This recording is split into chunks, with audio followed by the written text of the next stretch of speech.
Hello and welcome students. In this video, I'll explain you the fourth chapter of First Right, that is from the diary of Annie Frank.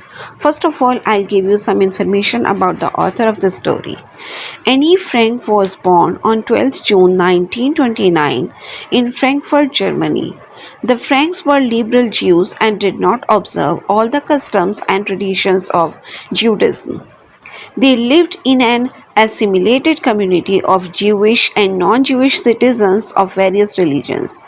Her father's name was Otto Frank, mother's name was Edith Frank, and sister's name was Margot Frank. She died in 1945 at the age of 15. Anne Frank का जन्म 12 जून 1929 को Frankfurt Germany में हुआ था। Franks जो थे ये liberal Jews थे और जो ज्यूडिज्म के कस्टम्स और ट्रेडिशंस थे उनको वो नहीं मानते थे।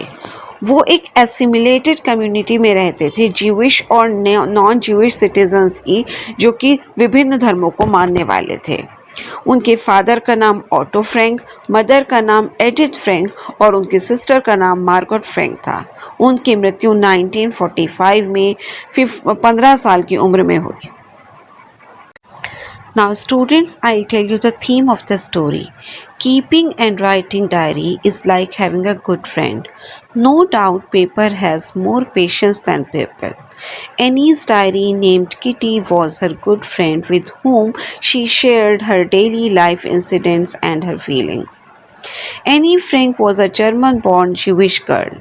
When Second World War was going on, she lived with her family and started writing diary when she did not find a true friend in her life. After the war, her father came back to Amsterdam to find Annie's diary. It was published under the name of The Diary of a Young Girl. In this chapter, we read about Annie's love for her grandmother, her classroom climate, her teacher's advice, and her teacher's comments for her. Her diary Kitty was her good friend. She was having the view that paper has more patience than people. So she shared her feelings with her diary Kitty. Diary लिखना और रखना एक अच्छे दोस्त के होने जैसा होता है। नो डाउट कागज़ में लोगों से ज़्यादा सब्र होता है। एनी की डायरी, जिसका नाम किटी था, वो भी एनी की एक अच्छी दोस्त थी, जिसके साथ वो अपनी डेली लाइफ के जितने भी इंसिडेंट्स होते थे अपनी फीलिंग्स को शेयर किया करती थी। एनी फ्रैंक जर्मन में पैदा हुई एक यहूदी लड़की थी। जब सेकेंड वर्ल्ड वॉर चल रहा था तो वह अपने परिवार के साथ, अपनी फैमिली के साथ ही रहती थी और उसने डायरी लिखना शुरू किया जब उसे अपनी लाइफ में कोई सच्चा दोस्त नहीं मिला। वॉर के बाद एनी के फादर एम्स्टर्डम में एनी की डायरी ढूंढने के लिए आए। अब तक ये जो डायरी थी एनी की, वो the diary of a young girl के नाम से पब्लिश हो चुकी थी। इस लेसन में हम एनी के उसकी दादी के प्रति प्यार, उसकी कक्षा के क्लाइमेट, उसकी टीचर की जो सलाह थी और उसके टीचर के उसके लिए जो जितने भी कमेंट्स होते थे उनके बारे में पढ़ेंगे। उसकी डायरी किटी उसकी बहुत अच्छी दोस्त थी। उसका ये विचार था, वो ये सोचती थी कि कागज़ में लोगों से ज़्यादा धैर्य होता है, सब्र होता है। इसलिए वह अपने भाव, अपनी फीलिंग्स अपनी डायरी किटी के साथ शेयर किया करती थी। Now students, I'll tell you the story in detail. It is a strange experience for Annie to write a diary. She thinks that no one will take interest in her diary because she is not a writer. But at the same moment, she thinks that she will write a diary because she wants to express her feelings. Diary लिखना in any के लिए एक अजीब experience था। वो ये सोचती थी कि कोई भी उसकी डायरी में इंटरेस्ट नहीं लेगा क्योंकि वो एक राइटर नहीं है, परंतु उसी क्षण, उसी मोमेंट वो ये भी सोचती है कि वो डायरी लिखेगी क्योंकि वो अपने फीलिंग्स को एक्सप्रेस करना चाहती है। One day she was sitting alone and feeling depressed. She got bored. She had a good family and many friends, but she did not have a true friend. Then she thought about saying, paper has more patience than people.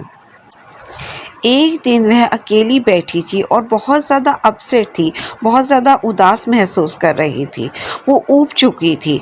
उसका एक अच्छी परिवार था, अच्छी family थी और उसके कई अच्छे दोस्त भी थे, लेकिन उसके पास कोई एक सच्चा मित्र नहीं था, एक सच्चा दोस्त नहीं था। उसने एक कहावत के बारे में सोचा कि कागज़ में लोगों से ज़्यादा धैर्य होता है, सब्र होता है। Now she tells about the circumstances in which she gets inspired to write a diary. Firstly, she does not have a true friend. She makes it clear that she is not alone in this world. She has good family, father, mother, a sister, aunts, and more than 30 friends, but she did not have a true friend. She cannot share her feelings with her friends. That is why she starts to write a diary. She calls her diary Kitty because no one will understand if she talks about Kitty directly. She wants to introduce herself whether she does not like it. अब वह उन हालातों के बारे में, उन circumstances के बारे में बताती है जिसमें वह डायरी लिखने के लिए इंस्पायर होती है। पहली बात, उसके पास कोई सच्चा दोस्त नहीं है। वह यह भी क्लियर करती है कि स्पष्ट करती है कि वो संसार में अकेली नहीं है। उसकी एक अच्छी फैमिली है, फादर हैं, मदर है, सिस्टर है, उसकी चाचियां हैं, आंट्स हैं काफ़ी सारी और लगभग 30 से ज़्यादा उसके दोस्त हैं, लेकिन उसके पास कोई भी सच्चा दोस्त नहीं है। वह अपने दोस्तों के साथ अपनी फीलिंग्स को एक्सप्रेस नहीं कर सकती, इसीलिए वह डायरी लिखना शुरू करती है। वह अपनी डायरी को किट्टी बुलाती है क्योंकि कोई नहीं समझेगा अगर वह प्रत्यक्ष रूप से किटीज की बात करती है। वह उसका परिचय देना चाहती है, चाहे वह यह पसंद करती हो या ना करती हो। Her father got married to her mother when he was 36 years old and her mother was 25 years old. Her sister was born in 1926 and she was born in 1929. She was in Frankfurt until she was 4 years old. उसके father ने उसकी mother से तब शादी की जब वो 36 साल के थे और उसकी माँ 25 साल की थी। उसकी बहन का जन्म 1926 में हुआ और उसका जन्म 1929 में हुआ। वह फ्रैंकफर्ट में रही जब तक कि वह 4 साल की थी। Annie and her sister stayed with their grandmother in Aachen when her father went to Holland in 1933. Margot went to Holland in December and I went in February.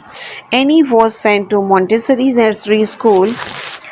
She was very happy with her teacher, Mrs. Cuperus, who was headmistress at her school. They both were in tears when they had a farewell.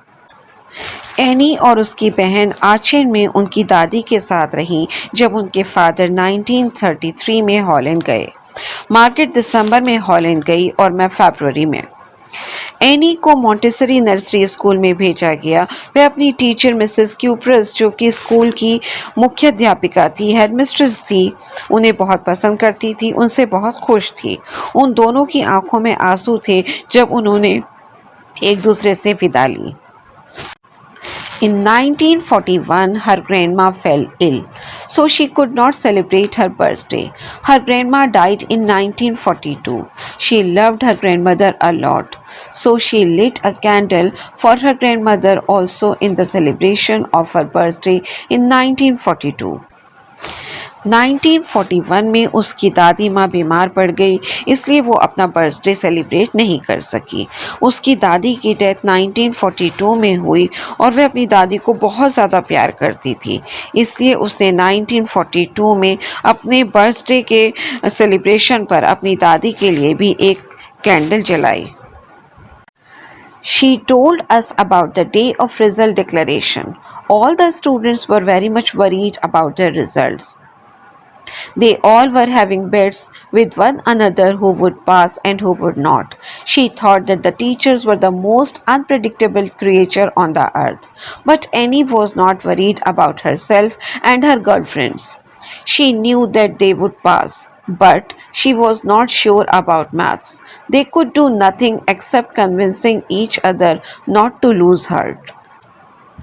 वह हमें अपने result declaration day के बारे में बताती है। सभी students अपने रिज़ल्ट को लेकर काफ़ी चिंतित थे, काफ़ी परेशान थे। सभी एक दूसरे से शर्त लगा रहे थे कि कौन पास होगा और कौन नहीं।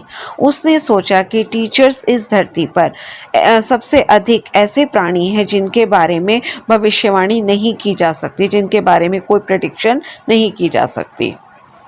लेकिन एनी अपने और अपनी सहेली दोस्तों के लिए बिल्कुल भी चिंतित नहीं थी, परेशान नहीं थी। वह जानती थी कि वो लोग पास हो जाएंगे, परंतु वह अपने मैथ्स के सब्जेक्ट को लेकर बिल्कुल भी निश्चित नहीं थी। वो एक दूसरे को दिल छोटा ना करने को कह रहे थे, एक दूसरे को समझाने के अलावा और कुछ भी नहीं कर सकते थे। Annie had good connections with all her teachers. There were 9 teachers. Mr. Kissing, who taught them maths, was a dull person. Annie was talkative, that is why he was always annoyed with her. Mr. Kissing punished her by giving extra homework. He gave him to write an essay on the topic a chatterbox. She was unable to understand what she could write. Then she wrote the title in her notebook and put it in the bag so that she could remind her to write an essay. Any के अपने सभी teachers के साथ relation काफ़ी अच्छे थे। वहाँ 9 teachers थे। मिस्टर किसिंग जो कि उन्हें मैथ्स पढ़ाते थे, वो काफ़ी सुस्त व्यक्ति थे। एनी बहुत ज़्यादा बातूनी थी, इसलिए वो हमेशा उससे नाराज़ रहते थे, उस पर गुस्सा करते थे। मिस्टर किसिंग ने उसको पनिश करने के लिए एक्स्ट्रा होमवर्क दिया। उन्होंने उसको चैटर बॉक्स पर ऐसे लिखने के लिए कहा। उसे समझ नहीं आ रहा था कि वो क्या लिखे। तब उसने इसका टॉपिक जो है अपनी नोटबुक में लिखा और इसे अपने बैग में डाल दिया ताकि उसे ऐसे लिखना याद रह सके। That evening, after completing her homework, she started thinking about the given topic. She wanted to write convincing arguments to prove the necessity of talking. Then she had an idea and wrote 3 pages to her satisfaction. She wrote that talking was a student's trait.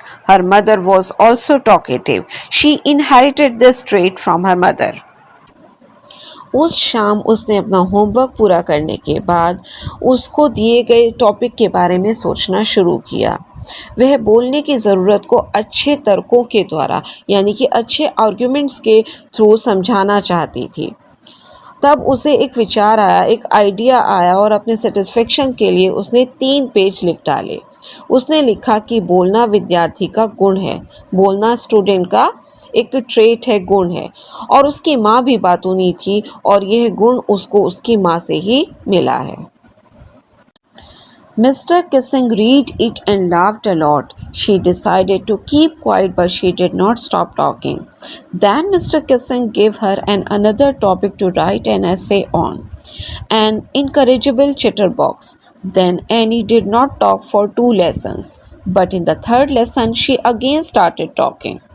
Then Mr. Kissing gave her punishment to write on the topic quack, quack, quack, said Mistress Chatterbox. All the class laughed loudly. Annie also laughed. Now she wanted to write something new and original, but she could not write, and her friend Sunny helped her to write on this topic in verse, as her friend Sunny was good at poetry. It was about a mother duck and father swan. They had 3 baby ducklings, but they were killed by their father because they quacked too much. It was a joke. Luckily, Mr. Kissing took it in a right way. He also added comment in the poem. Since then, she had been allowed to talk.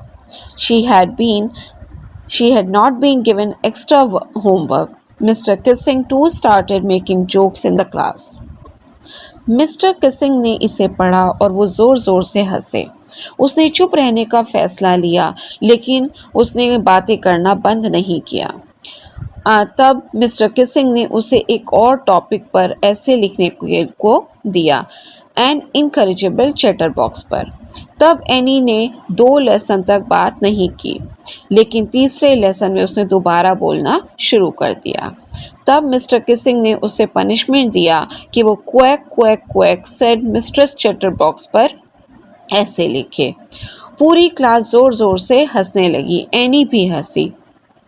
अब वो कुछ नया और मौलिक लिखना चाहती थी, लेकिन वो नहीं लिख सकी और उसकी जो दोस्त थी सेन, उसने इस टॉपिक पर जो है पोएम के रूप में, एक वर्स के रूप में उस लिखने में उसकी हेल्प की, क्योंकि उसकी जो फ्रेंड थी सेन, वो वर्स लिखने में, पोएम्स लिखने में अच्छी थी।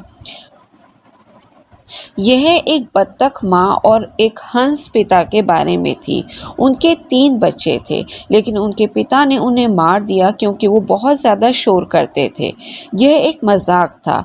लकीली मिस्टर किसिंग ने भी इसे सही तरीके से समझा। उन्होंने भी इसमें अपना जो है कमेंट ऐड कर दिया। तब से उसे बात करने की परमिशन मिल गई। उसे और अधिक जो है होमवर्क नहीं दिया गया। मिस्टर किसिंग ने भी क्लास में जो है मजाक करना शुरू कर दिया।